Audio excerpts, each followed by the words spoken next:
Welcome to A Sliver of Shadow, where stories aren't just told, they're felt, where quiet souls echo the loudest, and even a single dream can change everything.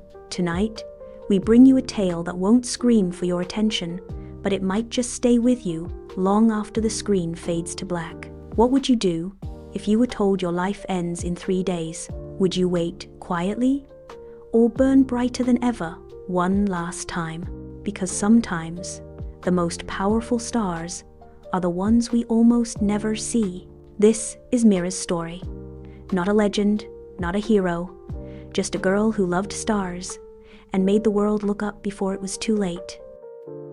Mira was the kind of child the world often overlooked. She didn't speak much, nor did she run like the others. Her legs, stiff from a condition she'd had since birth, made every step a quiet struggle. But she never complained, not once. While other kids chased the sun, Mira chased stars. At night, when her village fell silent, she'd sit by the wooden window of her room, tracing constellations with her finger in the air, whispering their names like secret friends. Her mother often found her like that, eyes to the sky, body still, heart wide open. One day, Mira would whisper, "I'll go up there. I'll float past the clouds, and I'll find my own star." It sounded childish, even silly, but Mira said it with such quiet certainty that you couldn't help but believe her. School was never kind. The other children didn't understand her stillness, or her slow steps, or her fascination with things far away. But Mira never seemed to mind. She kept her head high and her gaze higher, because Mira wasn't walking toward where she was. She was walking toward where she believed she could be. And sometimes, belief is more powerful than movement. Mira's nights were sacred. Each one felt like a conversation with the sky. She began keeping a little notebook, pages filled with sketches of galaxies, stars she named herself, and questions no one ever asked her but she desperately wanted to answer. Do stars ever feel lonely? What if one forgets to shine? One night, as the wind whispered through the window, her mother sat beside her, holding a cup of warm tea. "Why do you always look up?" she asked gently.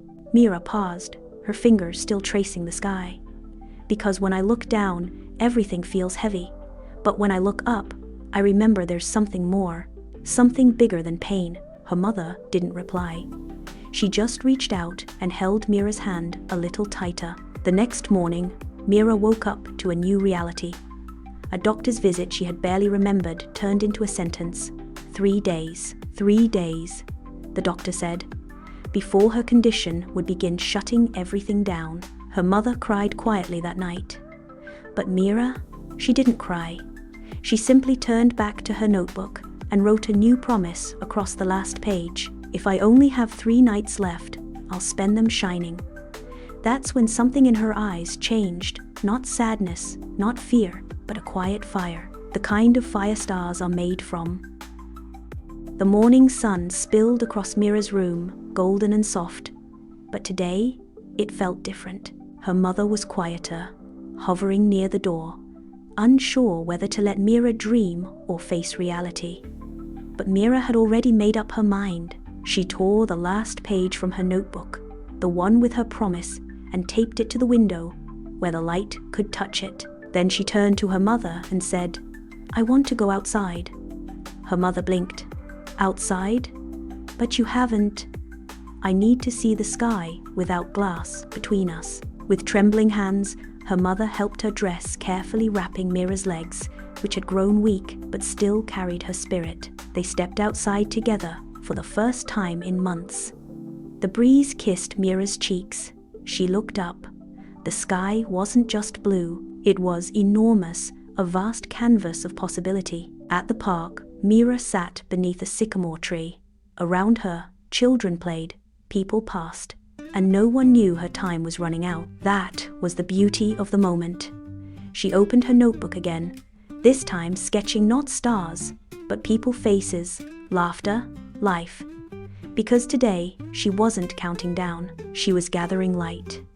And as the sun moved above her, Mira whispered to the wind, "If I must leave, let me leave glowing." Then, from behind the benches, a flash of yellow caught her eye, a kite. But it wasn't just the kite that stunned her. It was the boy running with it. His gait was uneven, one leg braced with metal.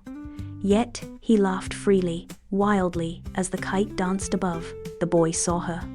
Without hesitation, he ran over, panting. "Wanna fly it?" Mira blinked. "Me?" He nodded. "It's more fun when someone watches." She smiled, unsure what to say, but he had already pressed the spool into her hands. As the kite soared, Mira forgot her bones, her time, her limits. She was flying too, through the eyes of a girl who was never allowed to play. They talked. His name was Kai. He was 11, had surgery 3 times, and once declared legally unable to walk. But here he was. "I don't count how long I've got," Kai said. "I count how loud I can live." That night, Mira couldn't sleep. Not because of the pain, but because something had shifted. For the first time in days, she didn't think of dying. She thought of a yellow kite, and a boy who flew despite the weight he carried. And quietly, in the glow of her notebook light, she added a new page. Day 4, begin. That single line echoed in her mind the next morning as sunlight spilled across the hospital floor. Begin what? She sat up, slower than usual. Her body ached, but something inside pulsed an ember perhaps, and for the first time, she reached not for the painkillers, but for her notebook. She stared at the blank page. Then, with trembling fingers, Mira began to write. "Things I want to do before I die. See the ocean, make a friend. Dance barefoot, laugh until it hurts." The list was short, silly even, but to Mira, it was the bravest thing she'd ever written. The nurse came in and noticed the notebook. "Bucket list?" she asked gently. Mira nodded. "A tiny one." The nurse smiled. "That's all you need, one small dream to wake up for." Later that day, as Kai visited again, Mira showed him the list. He grinned. "I know a place." "What kind of place?" He leaned in, eyes glowing. "Somewhere rules don't matter." Mira's eyes widened. "Is that even allowed?"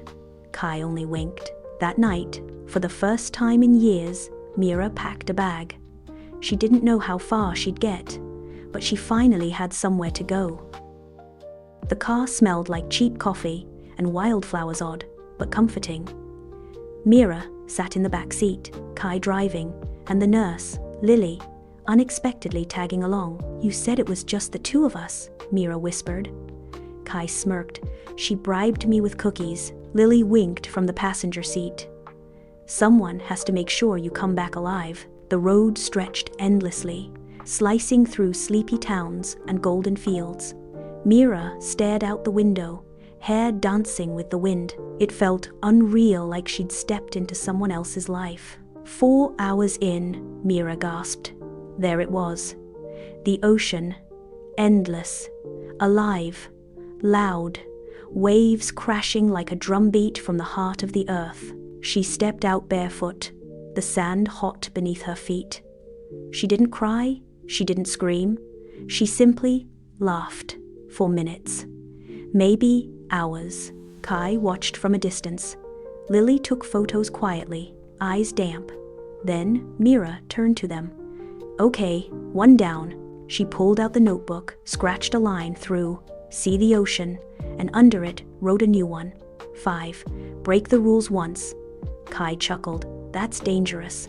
Mira shrugged, smiling. "So is living." That night, under a sky bruised with stars, they camped by the shore. Mira fell asleep between friends, and for the first time, her dreams were louder than her diagnosis. The next morning, Mira awoke to Kai and Lily arguing in hushed tones. She pretended to sleep, but every word pierced her calm. "You think this is okay?" Lily hissed. "She's terminal, Kai. A fever could be fatal." "And you think locking her in a hospital bed is better?" Kai shot back.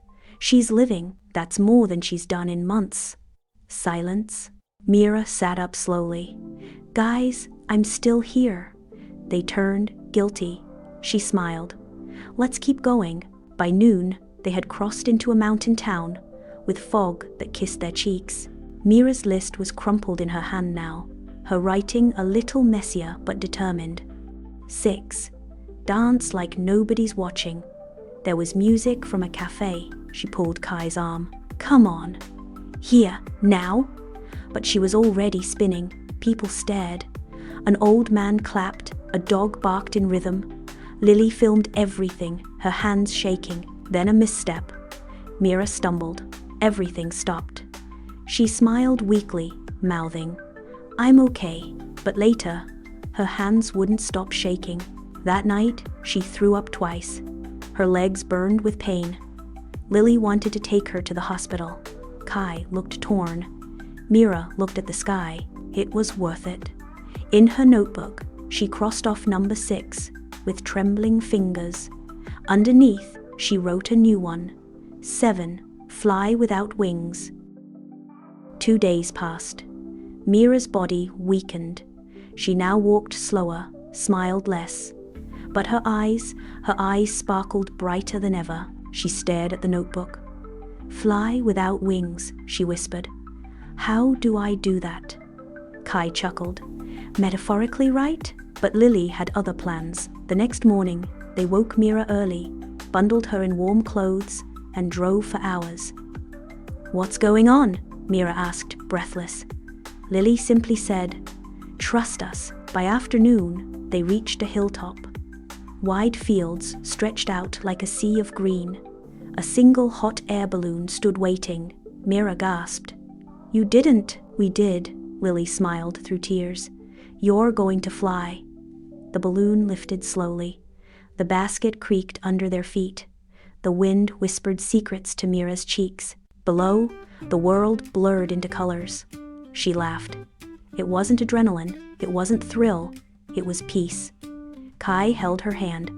Lily filmed, capturing every second. Mira opened her arms to the sky. "I don't need wings," she said, "to feel this free." Minutes passed like eternity. When they landed, Mira hugged them both tightly. "Thank you. If tomorrow doesn't come, I won't regret today." That night, under the stars, she looked at the last blank line in her notebook. She smiled and wrote, 8. Leave something behind. Mira never woke up the next morning. Her heart stopped silently, without pain, without fear, as if her soul had simply taken flight. The news broke Kai and Lily, but strangely, they didn't cry the way they thought they would. Instead, they smiled, because Mira didn't just leave, she completed her list, and in doing so, she left something behind. In the following weeks, her story spread. The video of her hot air balloon ride went viral. Her drawings, her voice, her eyes full of hope, all became a symbol of someone who didn't let the countdown define her. A month later, Kai received a small package.